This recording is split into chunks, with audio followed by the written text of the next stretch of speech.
What's going on, everybody? I'm actually recording this video a few hours after I recorded the last video that you watched. You can see I have now showered and have a new shirt, and my hair is now all up in your face.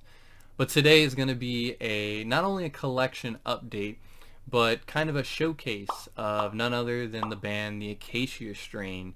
A band that is a deathcore band when they started, and they're still technically considered deathcore, but they have incorporated a lot of modern day traditional hardcore elements in their sound, and it's because of that they have grown their fan base exponentially.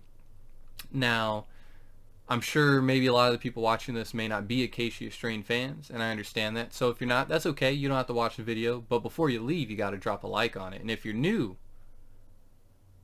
you may need to drop a... Hope my camera didn't bug out there. That was weird. Same thing happened last recording. But as I was saying, if you are new, hit the subscribe button. Even if you're not a fan of the Acacia Stream, maybe you may find something that someone you know might enjoy, or you just want to hear me talk. But during this period of the pandemic, I've picked up a total of 9 Acacia Strain releases. A total of 4 full lengths and 5 7-inches EPs, if you will. And so let's go ahead and show them off. I'm actually going to go in order, not necessarily from when I picked them up, but actually the order of the release dates. So let's do that. And I more than likely will re-sleeve on camera, and you just gotta deal with it, guys. You just have to. So first up here, we have Coma Witch. And so I picked up Coma Witch as well as the follow-up full length from Rise Records directly. Through the pandemic, a lot of record labels were, I think, kind of freaked out at first about surviving, and a lot of record labels discounted older albums, not like the current cycle. And I was able to get these two buy one get one free. So now this album for me, at the time when it released, it was my favorite Acacia Strain record. And I think a lot of it is just because the Acacia Strain does a good job, and Vincent, with his lyrics, is that he makes them very relatable, to the point where, you know, you're coming back to the songs, and because of the way that these songs are and the way that Acacia Strain songs have always sounded, is they're very angry, they're very harsh, and not harsh as in like production wise, but just that, you know, obviously to the average ear, someone that's not into metal, they're gonna think like, oh, like he's angry, like what's wrong with him, because he's just putting out all that emotion in these songs. And you know, this album, when it dropped in 2014, 2014, Rise Records, it changed a lot for me. You know, Acacia Strain was always one of my favorite deathcore bands, and this album is still very deathcore-esque. But Carnifex was always that big band for me that, hey, they're my favorite. And I think when this album came out, this was around the time Acacia Strain really started going from like a second or third favorite to they are my absolute favorite. And let me go ahead and show off the way that LP looks. This is on a clear vinyl, and you can see you got blue label on that side, and they're the same. It shows blue on the camera, but they're actually like teal in real life. One of the things with Acacia Strain is that every album that they do, it's Vincent usually does the lyrics based off of like one concept.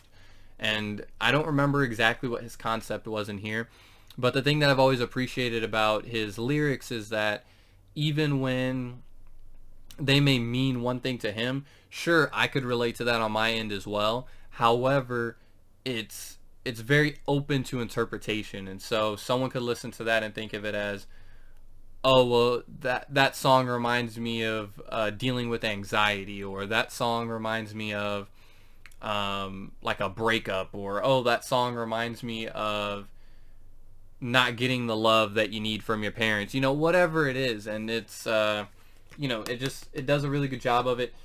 as well as this was the record after, what is it, Death is Our Only Mortal, in 2012, where they changed their style to be a like kind of slowed down, still have some speed, but be a more slowed down, kind of down tempo, um, just kind of just like nasty deathcore band, opposed to what we were used to hearing at that time.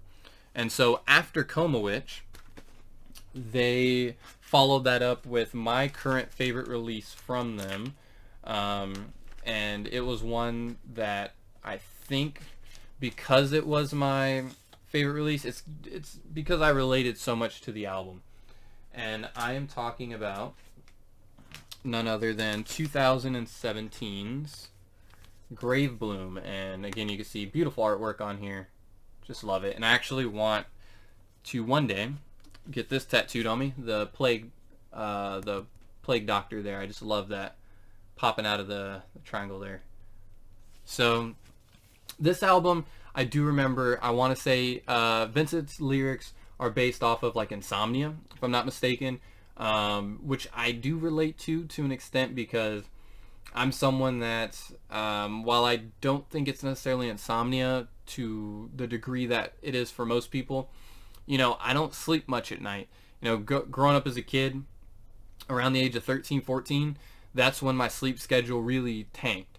And I started to stay up later. I was staying up at that point till like midnight-ish. And then as like high school went on, it went to like be 1 a.m., 1:30. And then when I got out of high school and started college and was working more, and I was still finding myself going to sleep at 2 a.m. or 3 a.m. And most recently, since I've been out of work for a little bit, I've been going to sleep at like nearly 5 a.m. every day. So like my sleep schedule's fucked, and it's mainly because at nighttime is when my brain's moving the most. I feel the most creative. I feel like I need to do something. I need to be productive at night. During the day, I don't feel like that. During the day, I feel more mellowed out, and I just want to relax. I don't really want to do anything, but it's at nighttime where I need to clean. I should clean my room. I should go ahead and wash those dishes. I should iron clothes for tomorrow. Maybe I should reorganize my records. I should dust. You know, I get that type of feeling at night, and it keeps me up. You know, my brain's constantly moving. So I related to his lyrics in this album a lot to that way, as well as, like I said, they're open to interpretation. Not just that, this album, you know, some of these songs can sound very hateful, sound very like you're struggling for, you know, to just grasp any air. You know, you're suffocating under life, and that's how some of the songs do come across. This is on a very cool, like marbled white and gray splatter, but there's like some blue tint in this one. So yeah, it's a phenomenal album. I love this. I think this is, yeah, it's my order form in there. So yeah, this is, and it keeps in the same style. You know, it's very similar to Coma Witch sounding wise. It just sounds even more aggressive. And so that was Grave Bloom that we got in 2017. That was my second one I got, a part of that buy one get one free deal with Rise Records. And then after that, album chronological wise, I was super excited for what was to come next from Acacia Strain. You know, I liked this direction that they had been going in. I was excited to see what they came out next, and just prepared for continuing on in the direction of the slowed down, super just chuggy breakdownness that Acacia Strain had become. And during that time, Acacia Strain had announced that they had written 2 records. So, of course, my hype level was here. And we got this.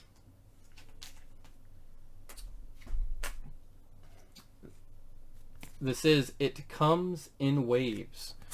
And, oh my goodness. First off, I'll say this. Some of my favorite artwork of all time. It just looks fucking amazing. I love this artwork. Love it. And then see a spot gloss on there. This is really well done. It's like a super thick cardboard jacket. The only thing I don't like is that it's actually about a 1/4 inch to a 1/2 inch taller than a normal jacket, so it sticks out of the sleeve and like it fucks with my OCD because I always see it. I want to press it down, but I realized it's already in there all the way. But talking about this record, so when this came out, I hated it. Absolutely hated it.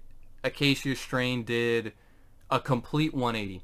See, I figured because during this time, they had started to tour with hardcore bands more, and Vince was starting to promote a lot of these younger bands that were in the hardcore scene, even some deathcore bands, but particularly hardcore was more of what we were seeing from Acacia Strain. And I thought that was kind of cool because, you know, Acacia Strain had been playing with so many hardcore deathcore bands. I mean, they always played hardcore shows and stuff back in the day too, but I found as deathcore blew up, they got pigeonholed into that scene, and we found that that's who they were touring with all the time. You know, people related them to the Whitechapels and Chelsea Grins and Carnifex and some of the bands that came a little bit later, like Black Tongue and Lorna Shore and, you know, shit like that.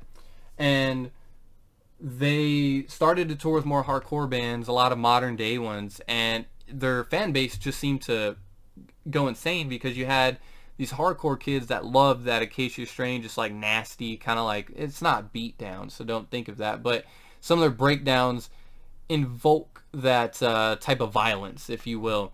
Not that that's what the band's going for, but, you know, you're at a live show, you're just pent up anger, that's what would happen. And so I was expecting this album to reflect a little bit more hardcore sound into it, and it did not. This thing is a total experimental piece of work. It essentially takes deathcore, hardcore, noise, sludge, experimental, and like atmospheric elements, and it puts all those things in a blender, and you get this. It's completely bonkers. And for people that are like myself and we're hoping for something similar to what we had before, or maybe leaning a little more in the hardcore direction, I didn't like this album, and I saw the comments of people being like, I love Acacia Strain, I always support the band, but this album's not for me. But the funny thing was people that weren't fans of the band listened to it and liked it because it was not that deathcore sound that they had been pigeonholed. So it kind of increased their fan base even a little bit more, and like all the dudes in the band are really good dudes. So that helped out as well for, I feel like, your traditional metalhead to become a fan of these guys. So time goes on, and it's about 4 months later, we're just kicking off this pandemic, and I said, you know what, man, like, I love Acacia Strain so much, maybe I'm missing something for this album. Like, it has to be good. All the pressings kept selling out. I'm missing something. And so I decided to listen to it again, and that day when I listened to it, it clicked. I went on Closed Casket, who put this out. Shout out to Closed Casket, one of my favorite labels. They just announced a new pressing, and I picked it up. An album I originally said I would never own, here I am. And this one's on actually a glow-in-the-dark vinyl. It's actually really expensive, this version. It was limited to 300 copies. This is like a 3rd or 4th pressing of this. And yeah, every pressing always sells out. But I appreciate the album now. I don't go back to it all the time. I still go back to Grave Bloom, the record I'm about to show you in a little, and even some of the earlier stuff like Continent. But I understand this album now. It took me a lot of listens, and it took months to digest it, but it's good, man. It's good. Also, I didn't show the inside of the jacket. Very cool. It has the song names in there. Our only sin was giving them names. Very unique. I don't know if we'll ever see anything like this from these guys again, but it definitely shows kind of all their influences coming together as one. And if you ever wanted to know like Vincent's influences, he has a Spotify playlist you can listen to that was, because he had his own little segment on liquid metal, and it was like, "Hey Vinny, what are you listening to?" or something like that. "Hey Vincent, what are you listening to?" And I mean, it had everything from like, I think, Emperor to Monolord to Left Behind to Blood Incantation to, other doomy shit. Like, I mean, it was everything across the sun. So it makes sense that, him being just a lover of music kind of decided, hey, let's do something different. And the band came together and put out that record. So a lot more appreciation than I had for it a year ago when it released. Now we get into record number 2 that they said they had recorded. And this was very different because they chose not to release the record in full at first. They decided to release the album through 5 singles, 5 EPs, 2 songs each, all spelling out a part of the album. And we, of course, start off with the letter D. And so these were random drops. If I remember correctly, nothing was ever announced in advance. Everything was always like 11 o'clock, midnight would hit, and they would say 2 new songs, merch, 7-inch, buy it, basically. And it was limited. They were selling out. I bought a long sleeve with one of them. Wow, my hair looks great. Looking good. So this is the first one we got, and in my opinion, it's the best of the 5. This is Feed a Pigeon, Breed a Rat, and then Seeing God featuring Aaron Hurd of Jesus Piece fame. And this is what I wanted from the band. This went in the direction that I thought they were going to go with It Comes in Waves. This is their typical deathcore sound, but adding in the hardcore touch, adding in that hardcore tinge that I knew they had been influenced by, finally came out in this recording, and it makes for a beautiful, beautiful album. So with these first 2 songs, I have the white and yellow split version. Every time they would release these, they would do like 3 different versions. You'd have one limited to like 150, one limited to 300, I think one limited to 700, I don't know, something like that. There would be roughly anywhere from like 1,000 to 1,300 of them pressed per time, and all those earlier ones were selling out. So like, I know the most limited ones always went hella quick within like 1 or 2 minutes. The second ones would go within like 30 minutes or so, and these last ones, I think some of them even sold out like for good, like all 1,000 of them went. So I mean, they marketed this shit great by doing surprise drops and adding merch bundles with everything. It's awesome. So once again, this is the first one. And I think for that second track, adding Aaron Hurd really set the tone for the album and what to expect going forward with it. And he sounds great with Vince Int. So we have D. Then we have the letter E. Now me, I'm a big Acacia Strain fan. I'm sure that all the guys are big fans of me too. I thought they were going to spell Deontay. I thought, whoa, I'm getting my own album. Like, it's fucking awesome. But unfortunately, as you can see, there's no O. It was a C. But let's talk about E. So with E, we got Solace and Serenity, which is probably my favorite track on the album. And then the Lucid Dream. Well, Seeing God might be my favorite, but Solace and Serenity is top notch too. Then we got the Lucid Dream featuring Jess Nix, or I believe that's how it's pronounced. It's NYX. And this went, as I expected, more into that hardcore direction. And we won't talk about so much each of these EPs because they continue the flow.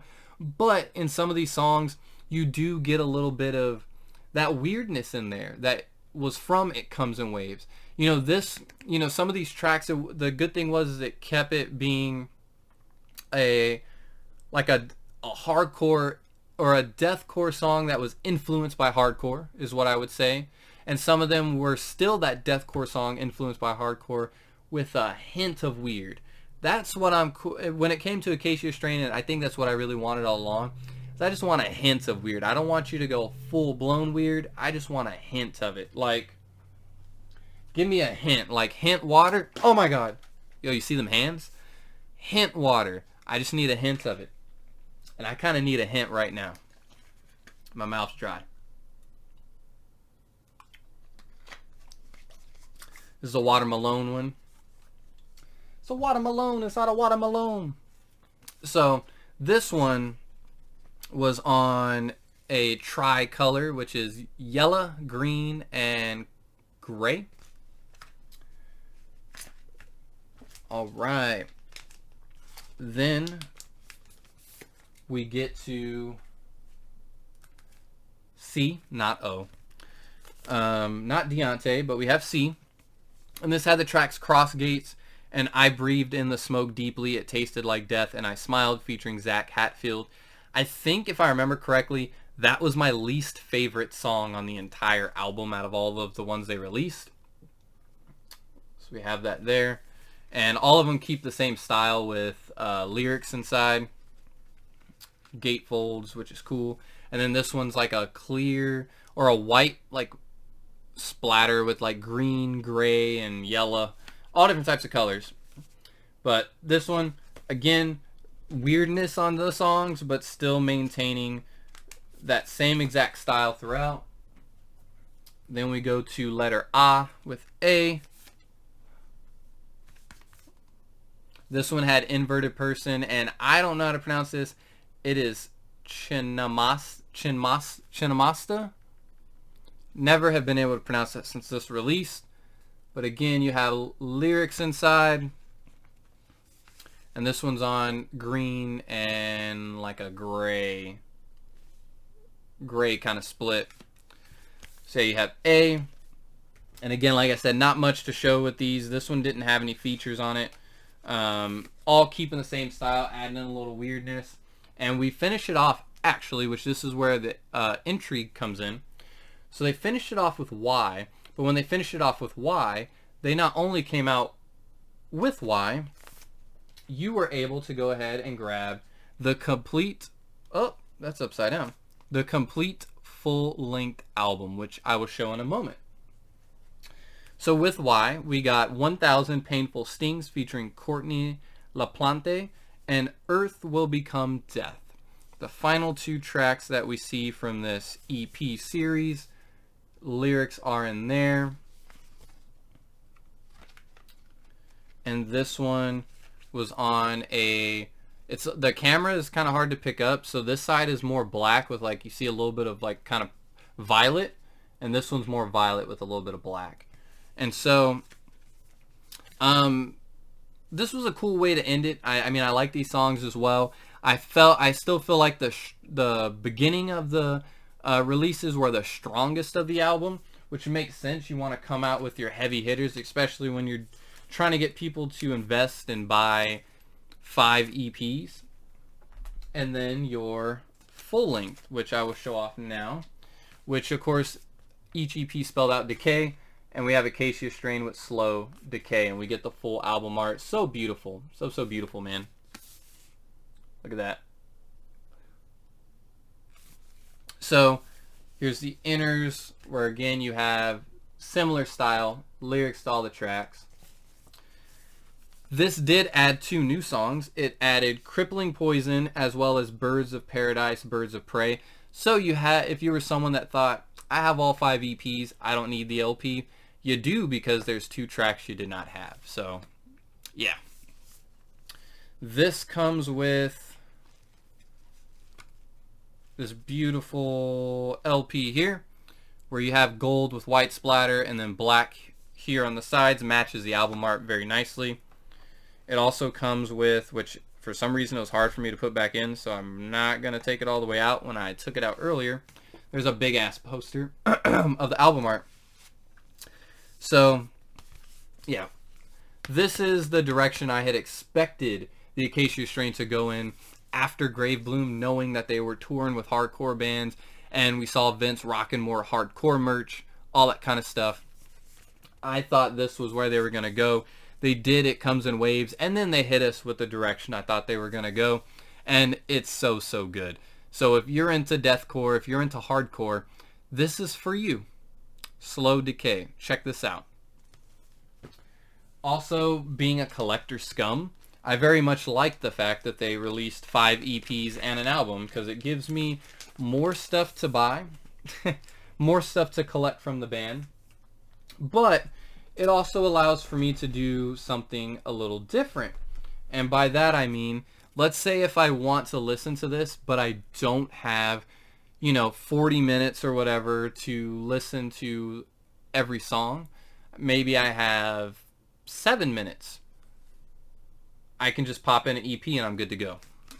So that'll be it for me. This is the big Acacia strain video. I hope that you all liked it.